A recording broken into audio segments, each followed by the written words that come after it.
Good morning, students. Once again, we are in a new video. Today's our subject is English, and in English, I already have explained you one lesson and one poem. Today, we are on lesson number 3. Our lesson number 3 in English book is Idgah. Lesson का नाम क्या है? ईदगाह. ये जो ईदगाह lesson है वो basically Hindi literature से है. इसको इंग्लिश में ट्रांसलेशन किया गया है. तो this lesson is written by Premchand. Munshi Premchand उसके राइटर है जिन्होंने ये ईदगाह जो है उसके बारे में लिखा हुआ है. First of all I want to tell you something about our writer.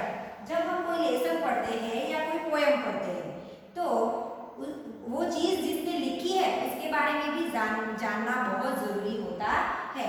तो ऐसे ही हमारे मुंशी प्रेमचंद जिन्होंने हिंदी लिटरेचर में बहुत बड़ा योगदान दिया है जिसको हम आज इंग्लिश में पढ़ने वाले हैं. तो I want to tell you something about Premchand. You just see here. Premchand is writer of Hindi literature. One of the most famous writer of Hindi literature. Hindi literature के जितने भी फेमस राइटर है उसमें से एक बहुत ही अच्छे और फेमस राइटर है जो है Premchand. He wrote about 300 short stories and several novels. उन्होंने 300 जितनी शॉर्ट स्टोरी, छोटी छोटी स्टोरी, जैसे आज हम पढ़ने वाले हैं ईदगाह, वो भी एक शॉर्ट स्टोरी ही है. तो ऐसे उन्होंने कितनी 300 मोर देन 300 स्टोरीज लिखी है और उसके अलावा थोड़ी बहुत नॉवेल भी लिखी है. As well as essays and plays. उसके अलावा उन्होंने ऐसे और प्लेस जो ड्रामा होता है वो भी लिखा है. Munshi Premchand has written one novel. Its name is Godaan. Godaan. Godaan नाम की एक नॉवेल उन्होंने लिखी है जो कि हिंदी में बहुत ही फेमस हुई है. फाइनेस्ट नॉवेल मानी जाती है हिंदी में. फाइनेस्ट यानी आप समझ सकते हो बहुत ही अच्छी. तो ऐसे हमारे राइटर है Munshi Premchand. We are going to learn his lesson today which he has written, and lesson's name is Idgah. Now students, I have written some hard word here and its meaning also I have written here. When I will explain you, I will show you the meaning also with it. We will start our lesson. A full 30 days after Ramzan comes Eid. आपको पता है कि रमज़ान ईद जो होती है रमज़ान वो 30 days चलती है. मुस्लिम लोगों का त्योहार है Ramzan. That you know very well. तो ये 30 डेज उनके फास्ट होते हैं. वो लोग पूरा दिन फास्ट करते हैं. You know they are not drinking water even. That type of fast they are observing during this month Ramzan month. So whole 30 days they were observing the fast and after the 30 days they will celebrate Eid. एक celebration करते हैं वो लोग 30 days के बाद. 30 days के fast complete करने के बाद उनका जो सेलिब्रेशन होता है that is called Eid. Eid बोलते हैं उसे हम. Muslims festival. It was a glorious morning and the village was agog with excitement. Here agog is a new word. You just see here meaning agog. Agog. That means very eager to see or hear something. हम कुछ देखने के लिए बहुत उत्सुक हो जाते हैं. कुछ देखने के लिए या कुछ सुनने के लिए तो उसको हम बोलेंगे अगो. जब हम ईगर हो जाते हैं कुछ देखने के लिए तो पूरा विलेज जो होता है वो ईद के दिन मॉर्निंग में एकदम ब्यूटीफुल विलेज दिखता है और सब लोग एकदम एक्साइटमेंट में होते हैं कि क्या होगा, क्या देखने को मिलेगा. People were getting ready to go to Idgah. और उस दिन जैसे हम न्यू ईयर मनाते हैं, नए नए कपड़े पहनते हैं, उसी तरह मुस्लिम लोग ये ईद का त्योहार मनाते हैं. तो वो भी उस दिन बहुत ही अच्छे कपड़े पहन के रेडी होते हैं. बहुत सारी मिठाइयाँ बनाते हैं, एक दूसरे से मिलते हैं और वो लोग ईदगाह पे जाते हैं. अब ये ईदगाह क्या है? You are having question in your mind that what is Idgah. Eid तो आपको समझ में आ गया कि मुस्लिमों का जो त्योहार है उसको हम ईद बोलते हैं. पर ईदगाह क्या है? तो ईदगाह is a place set apart for public prayers on the occasion of Eid. Eid के ओकेजन पे पब्लिक प्रेयर के लिए एक प्लेस डिसाइड की हुई होती है मुस्लिम लोगों ने. तो वो प्लेस को ईदगाह बोलते हैं जहाँ पे सब लोग प्रेयर के लिए जाते हैं. पर उसके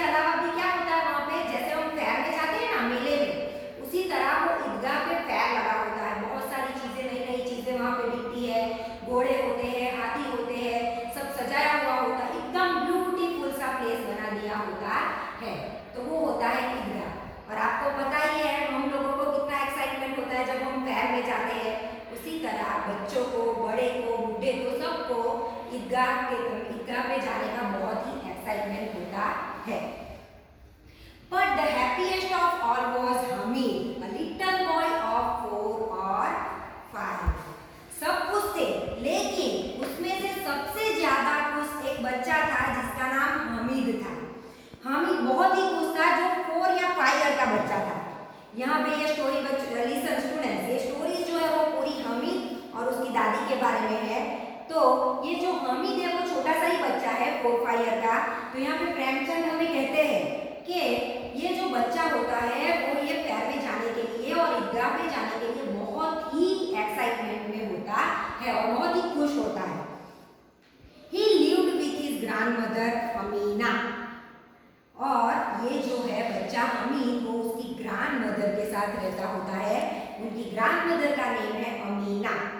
Students, you remember it? Here we are having 2 characters already we see. One is Hamid, which is a small boy, 4 or 5 years old, और उस दूसरा कैरेक्टर है हमारा उसकी दादी माँ जिसका नाम है Amina. An orphan, he lived with his grandmother, और ये जो हमीद है ना वो ऑर्फन है। What do you mean by orphan? Do you know the meaning of orphan? Yes, orphan is a boy who is not having parent, जिसके mummy या पापा नहीं है, मम्मी पापा दोनों नहीं है। तो ऐसा जो बच्चा है उसको हम ऑर्फन बोलेंगे। और ऑर्फनेज भी होता है जहाँ पे ऐसे बच्चे रहते हैं, वो जो घर होता है उसको ऑर्फनेज बोलते हैं। तो हमीद कुछ ऐसा ही था, उसके मम्मी पापा नहीं थे, तो वो उसकी दादी माँ के साथ रहता था और उसकी दादी माँ का नाम था Amina. And slept in her protective arms, thinking that his father would come back with bags full of money and his mother would be back from heaven with beautiful gifts. देखो अब ये छोटा सा बच्चा है, उसकी ग्रैंडमा बहुत ही प्यार से उसको रखती है। यहाँ पे बोला है प्रोटेक्टिव आर्म, प्रोटेक्टिव यानी कि बहुत प्यार से बच्चे को रखना। तो उसकी दादी माँ बहुत प्यार से उसको रखती है हमीद को, लेकिन हमीद के दिल में एक उम्मीद होती है। क्या उम्मीद होती है? कि उसके पापा आएंगे, बहुत सारे पैसे लेंगे बैग में भर के, और उसकी मम्मी जो हेवन में है। What is the meaning of haven? स्वर्ग। उसको लगता था कि मेरी मम्मी जो स्वर्ग में है वो मेरे लिए बहुत सारी ब्यूटीफुल गिफ्ट्स लेके आएगी। देखो ये छोटा सा बच्चा है जिसके पेरेंट नहीं है, लेकिन उसकी उम्मीद बहुत ज़्यादा है। फिर भी उसकी दादी है जिसके साथ वो रहता है और जो उनसे बहुत प्यार करते हैं। तो वो सोचता है कि मेरे पापा एक दिन बहुत सारे पैसे लेके आएंगे। My father will come with lots of money and my mom will come with beautiful gift. Hope is a wonderful thing and then a child's hope. आपको पता है कि होप एक आशा होती है हमारे मन में कि हमारी लाइफ में ये चीज़ आएगी, तो वो बहुत ही ब्यूटीफुल चीज़ है। हमें आशा कभी छोड़नी नहीं चाहिए किसी भी चीज़ की। लाइफ में बहुत सारी चीज़ें हमें नहीं मिलती है, लेकिन उसका मतलब ये नहीं है कि हम उसको डिस्पेयर हो जाए, सैड हो जाए। No, we are having, we should have hope. हमारे पास आशा तो होनी ही चाहिए। और एक बच्चे की आशा, बच्चे की जो होप है वो तो बहुत ही ब्यूटीफुल होती है। Poor Amina sat in her hovel and cried. Now here once again student one new word, hovel. See here, hovel, H-O-V-E-L. Hovel यानी कि a small dirty house, छोटा सा घर जो डर्टी सा है। तो उसमें वो अपनी दादी माँ अमीना के साथ रहता है। पुअर अमीना, देखो यहाँ पे वर्ड यूज किया है poor Amina.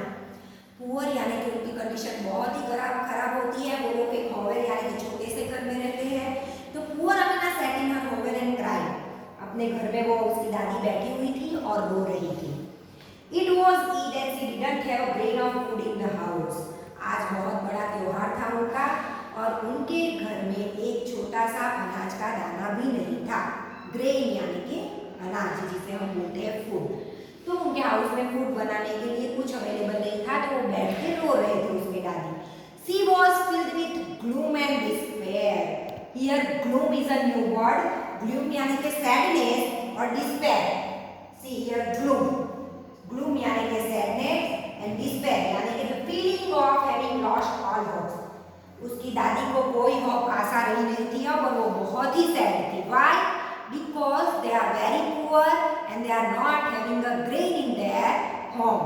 Or on the day of festival, if we are not having any food, what we will feel?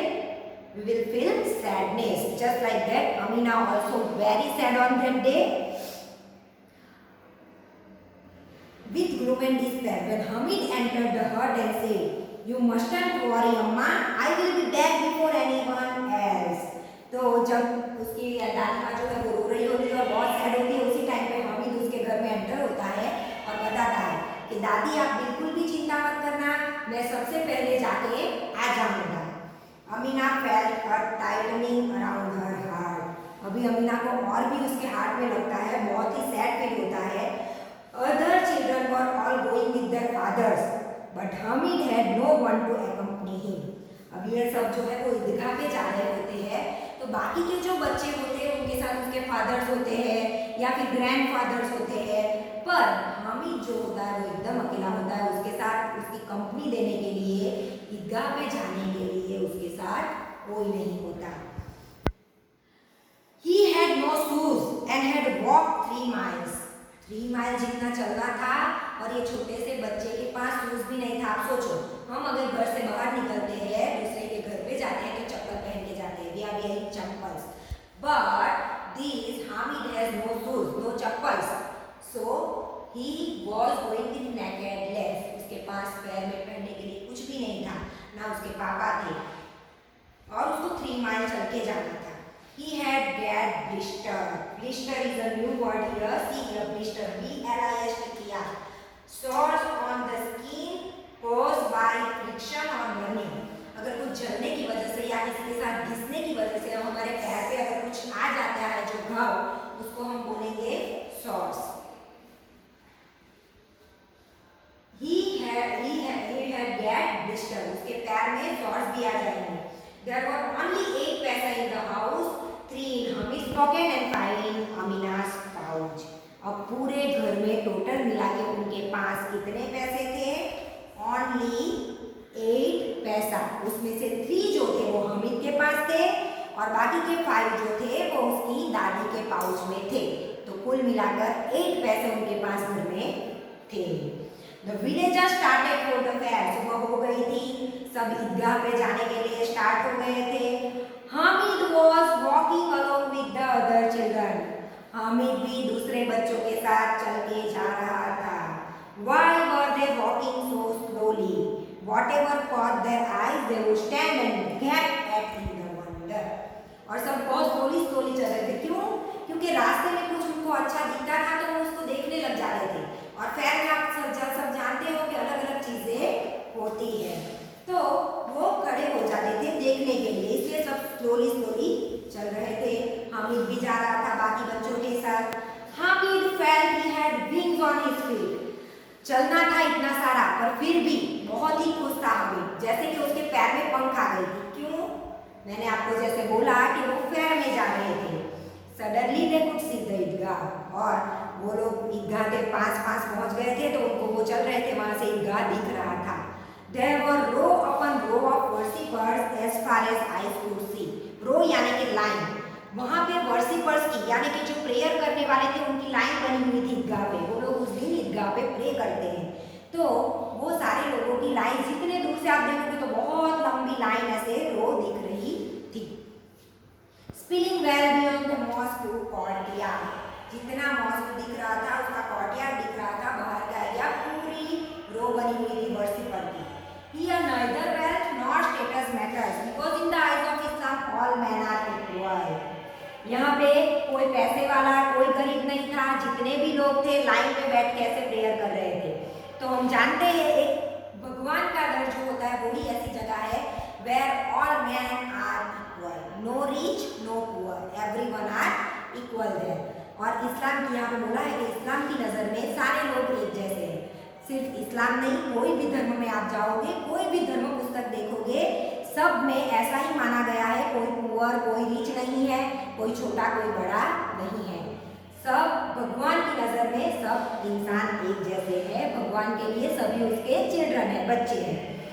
The prayers were over, men embraced each other. Embrace यानी कि गले लगना। आपने देखा है कि मुस्लिम लोग जब ईद पे एक दूसरे को मिलते हैं तो वो लोग ऐसे 3 बार करके एक दूसरे को गले लगाते हैं, तो लोग ऐसे मिलके एक दूसरे को गले लगा रहे थे। Then they descended on the sweet shops or merry-go-round, wooden horses and camels suspended on roads and the toys vendors. इतना करने के बाद पहले सब लोग जाके प्रेयर करते हैं, एक दूसरे से गले मिलते हैं, ईद मुबारक करते हैं और उसके बाद वहाँ पे फेयर में मैरी गो राउंड आपने देखा है, वो बड़ा सा होता है जिसमें लोग बैठते हैं, तो वो मैरी गो राउंड था, वहाँ पे लोग वहाँ जाने लगे। स्वीट की बहुत सारी शॉप थी, टॉयज की शॉप थी, बच्चे बड़े सब बहुत ही खुश थे और ऐसे सब शॉप्स की विजिट कर रहे थे। Hami's friend Mahmood, Mohsin, Noori and Sammi rode on the camels and horses. अब हामिद के थोड़े फ्रेंड थे, उसके साथ 4 फ्रेंड के नेम दिए गए हैं, महमूद, मोहसिन, नूरी एंड समी। ये लोग कैमल्स और हॉर्स पे राइड कर रहे थे। तो आज हम इतना यहाँ तक देखेंगे। I hope you understood this much lesson, half lesson we will continue in next video. I hope you understood it well. Idgah lesson which is about festival of Muslim. हमने देखा हामिद और उसकी दादी माँ है और वो बहुत ही गरीब है, छोटा सा बच्चा है और ईदगाह पे जाने के लिए बहुत ही खुश है और उसके फ्रेंड के साथ वहाँ पहुँच भी जाता है और उसके फ्रेंड हॉर्स पे और कैमल पे राइड करते हैं। तो यहाँ तक हमने देखा। इसके बाद का आगे का लेसन हम दूसरे जो वीडियो बनाएंगे उसमें देखेंगे। आपको एक चीज़ करनी है, I will send you photograph of meanings of this lesson. You have to write that meanings 2 times in your English notebook. That is your homework. Question answer we will write after completing the lesson. Thank you. Have a nice day. मतलब half lesson में दूसरे